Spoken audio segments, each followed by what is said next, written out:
Hey everyone, Social Solipsist here for another episode of 52 and 52 Season 2, and this week I am taking a look at Critical Mass, which is a 3D puzzler that I honestly don't know how long has been in my Steam library. Again, I'm looking at another puzzle game because there's some aspects of things I'm trying to still get together before I can dedicate a little more time to this series. So I decided to give this a go in the meantime and see what was up with it. As you know, I'm a fan of puzzlers, but I'm also rather picky when it comes to puzzlers. So my initial look at this was hopeful, and the outcome not so much. This is basically a 3D. They've taken the formula of a match 4 game and transferred it into a 3D space.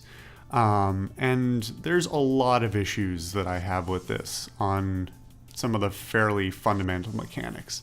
First and foremost, the main gameplay mode is timed, and I am almost never. I mean, I'm never one who enjoys timed puzzles. And even less so when they're as quick as this. I understand from a design perspective why they would, just because they want to add some tension and some challenge, but I don't think it was the right choice for them to make under any circumstances.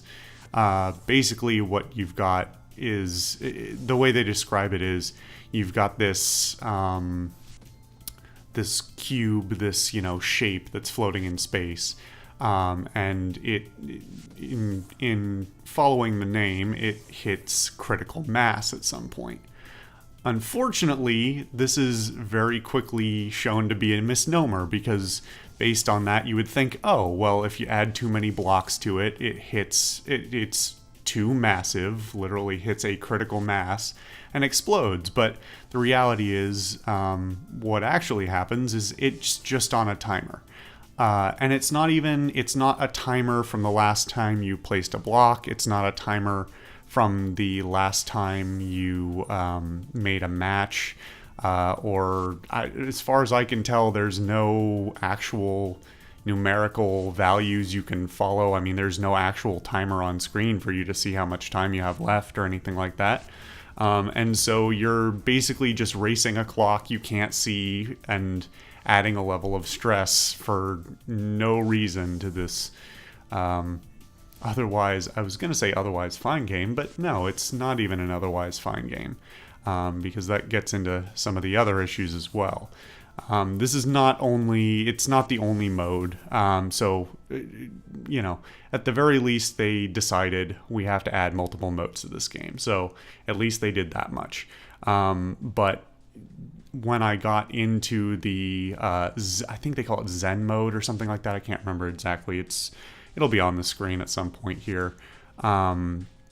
Which is the untimed mode. Basically, you're just looking to make the biggest chain you can.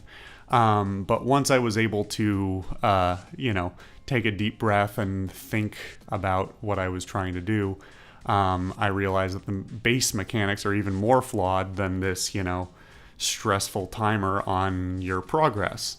Because based on, just the most basic mechanics available, there's only so big a combo you can make. And this is contrary to much more simple games like Tetris and things like that, where you can build chains and things like that cascade downwards. And if you're, very careful, you can make enormous chains. Whereas because this is essentially a match 4 game, and as soon as you match 4 of the same kind together, it breaks. You are limited quite literally by the 3 dimensions that you're working in. So as a result, I believe I did the quick math, but I can't remember what it was now because I did it while I was playing. Basically, you can make 5 sets of 3 surrounding a single open cube and break those together. which I believe is like a 16 or 15 multiplier or something like that. I don't know. It's basically, you very quickly maximize the amount of progress you can make in a single chain, and suddenly the mechanics, they don't fall apart, but they become a lot less detailed and interesting than something, again, like Tetris or other similar two-dimensional matching games where chains are possible. This game does not have any chains, and it's a fundamental problem with the mechanic. So as a result, I spent very little time with this game and don't have a whole lot of good things to say about it. I will give it that on a base level, the music is nothing to write home about, but it's fine. The visuals themselves are fairly clean, nice big interface, although I have to imagine that's probably because it's probably a port from mobile or something like that. I honestly don't know. The whole move and the rotation and placement mechanics are, if you're careful, they're fairly precise. If you're trying to throw blocks around willy-nilly, you're going to have a bad time, but as long as you don't, go too quickly. If you don't go too quickly, you won't have a bad time. Unfortunately, the base mechanic of the main game mode requires you to go quickly, so you may end up, depending on what your priority is, you may end up misplacing blocks. I think this game had some promise. I mean, in theory, if they had added some mechanics to allow for chaining and things like that, whether through special blocks that can, allow you to build, chains more than 4 or something like that. I don't know exactly how they would have done it. Maybe a gravitational field in the center, like go with this, this theme that you're working with, and say, oh, if you leave like one of the sides open and you break stuff in the middle, suddenly all the things around it crunch down.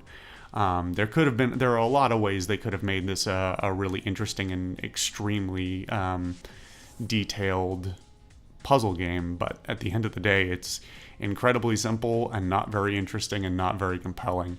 I'm honestly pretty disappointed if I hadn't already made that fairly clear. I can't recommend it really you exactly what you see on the screen and what I've described is exactly what you want.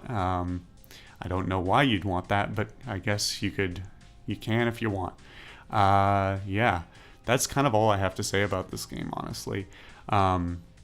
So yeah, hopefully, if everything goes according to plan, I'll be back next week with something a little bit more robust. And I know I did mention in a video towards the end of last year that I do want to start some other series and things that I'd like to do, and those have not disappeared to the wayside. They've just been waylaid somewhat by aspects of reality that I won't get too much into. Anyway, on that note, thank you guys all for watching. I have been the Social Solipsist. This has been 52 and 52, and I will see you guys next time.